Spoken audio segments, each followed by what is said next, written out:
The morning sun spilled across the glass lobby of Aurelia's tower like liquid gold, and everything looked polished, perfect, and painfully loud. The automatic doors kept whooshing open, heels kept clacking, phones kept ringing, and anxious employees kept rushing through as if chased by invisible deadlines.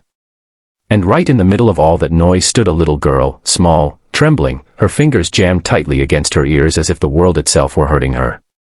People walked around her as though she didn't exist. Some stared briefly and turned away. No one stopped. No one noticed the subtle flinch she made each time the lobby speaker blasted its fast-beat pop song. No one cared that tears were gathering at the corners of her tightly shut eyes.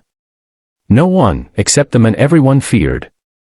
If you're watching this and you believe kindness should never be rare, and that even cold hearts deserve a second chance, then hit that like button, drop a comment, share this video, and subscribe to Soul Moment Story.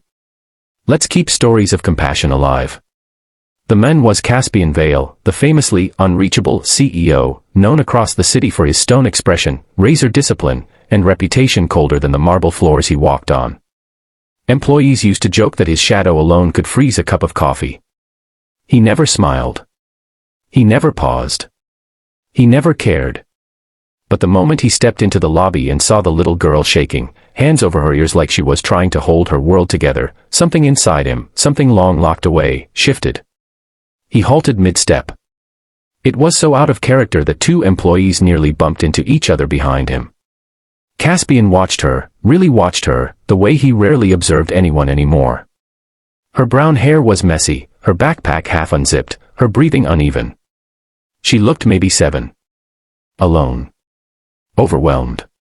And then a memory hit him so sharply it felt like an old scar ripping open, another child, another pair of tiny hands covering their ears, another world too loud and too fast. He swallowed hard.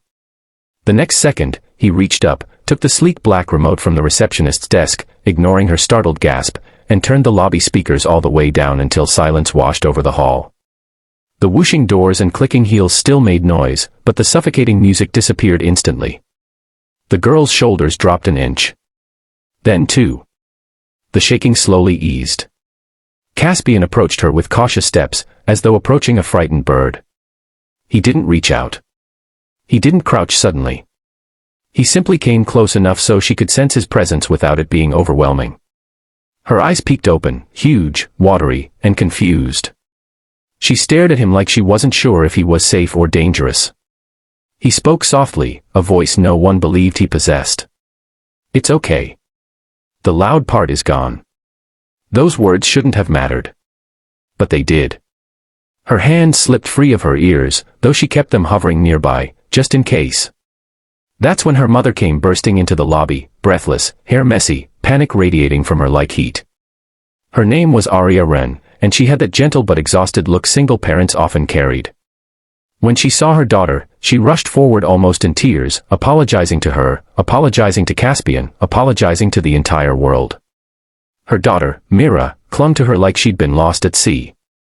Aria kept repeating, "I'm so sorry." She gets overwhelmed. "I just looked away for 1 second." But Caspian cut her off, not harshly, but calmly. "Don't apologize. She wasn't the problem." Those words alone nearly made Aria cry again. Caspian, aware of the growing crowd of staring employees, ordered everyone back to work with one low murmur that snapped the entire lobby back into motion. He then guided Aria and Mira toward a quieter hallway near the greenery wall. There, in a soft-lit corner usually reserved for VIP guests, Aria tried to soothe her daughter, who kept rubbing her ears and breathing in tight little bursts. Caspian didn't leave. He didn't even pretend to check his watch. He simply stayed. Aria noticed his presence and felt a pinch of embarrassment. "I'm sorry about the trouble. She's autistic. Loud sounds hurt her sometimes. And this morning's been rough." "It's not trouble," he said. Aria blinked. This was the Caspian Vale. The same man employees described as emotionally bulletproof. He looked almost human. Caspian knelt down slowly so he wouldn't startle Mira. He didn't try to touch her or talk to her. He just placed a small stress ball, one from the waiting area, on the floor near her. Mira glanced at it suspiciously at first, then picked it up and squeezed it with both hands, her breathing easing with each press. Aria whispered, she calms down with sensory objects. How did you know? Caspian didn't answer immediately. His jaw tightened, like he was wrestling with a memory he wasn't ready to share. I used to know someone who needed the same things. And that was all he said. Arya didn't push him. She just watched him with softened eyes. Moments later, Mira was calm enough to cling to her mother's shirt again, her face pressed into Arya's side. Arya exhaled in relief. Caspian stood, dusting off his suit, glancing between mother and daughter as if making a silent decision. Then he said something that shocked them both. Come with me. Arya frowned. Sorry. To my office. I think Mira would prefer a quiet space, and you look like you've had a long morning. Arya hesitated. She had no appointment here. She wasn't even supposed to be inside this building. She'd only come to drop off documents for a freelance project she'd been hired for by one of the departments. But Caspian didn't look impatient. He didn't look annoyed. He simply waited, giving her room to agree or refuse freely. Finally, she nodded. Inside his private floor, surprisingly warm and filled with soft sunlight and quiet corners, Mira settled near a big window where small potted succulents soaked up the sun. Caspian dimmed the lights just a little without asking, as though he instinctively knew brightness might overwhelm her. Arya watched him do it with a soft, grateful ache in her chest. As Mira ran her fingers through the sunlight on the windowsill, Caspian stood by the opposite wall, hands in his pockets, posture unusually relaxed. You're not what people say, Arya blurted without meaning to. Caspian raised an eyebrow. People say many things. And most believe you don't care. His lips moved slightly, not a smile, but something near it, something ghost-like. I care. I just forgot how to show it. Something in his voice cracked, a tiny fracture revealing loneliness beneath. Arya sat on the sofa, eyes studying him gently.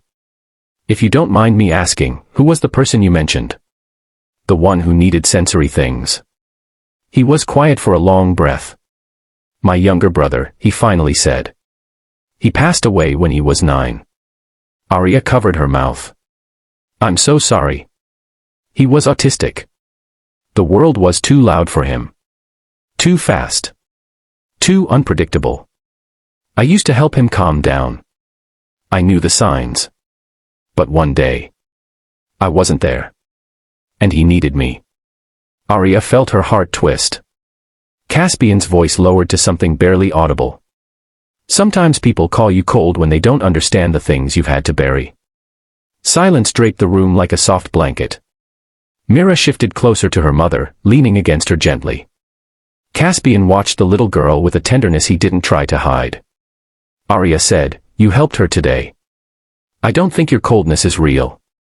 Caspian turned toward the window, sunlight outlining his figure. Maybe I just needed a reminder. From that moment, something began to change, not suddenly, not dramatically, but quietly, the way flowers begin blooming long before anyone notices. Caspian started checking in every few days to ensure the lobby volume stayed low during peak traffic. He even adjusted the design of the building's waiting areas to include quiet corners and sensory objects. Employees were stunned, whispering theories that he'd been replaced by a clone. But the truth was simpler. He'd found something worth caring about again. And that something came in the form of a little girl who squeezed stress balls like they were treasure and a mother who carried kindness like armor. As days turned into weeks, Arya's freelance work gradually grew into a full-time role within the company's creative department, thanks in part to Caspian personally reviewing her portfolio and insisting she be hired. Everyone thought she charmed him during the interview. No one knew he gave her the job because her kindness reminded him of someone he was terrified of forgetting. Mira, meanwhile, grew comfortable enough to wander Caspian's quiet office floor whenever Arya had to bring her along. She'd place her hands gently on the greenery wall, fascinated by its soft leaves. Caspian would pause his work whenever she appeared, even if just for a moment, just to make sure she felt safe. He learned which sounds bothered her, which lights were too bright, which textures she liked pressing her fingers against. Sometimes, as she sat on the carpet near the window, Caspian would sit on the floor a few feet away, working quietly on his laptop, offering her the silent companionship she preferred. He never spoke of his brother again.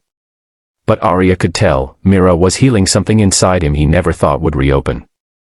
One afternoon, weeks later,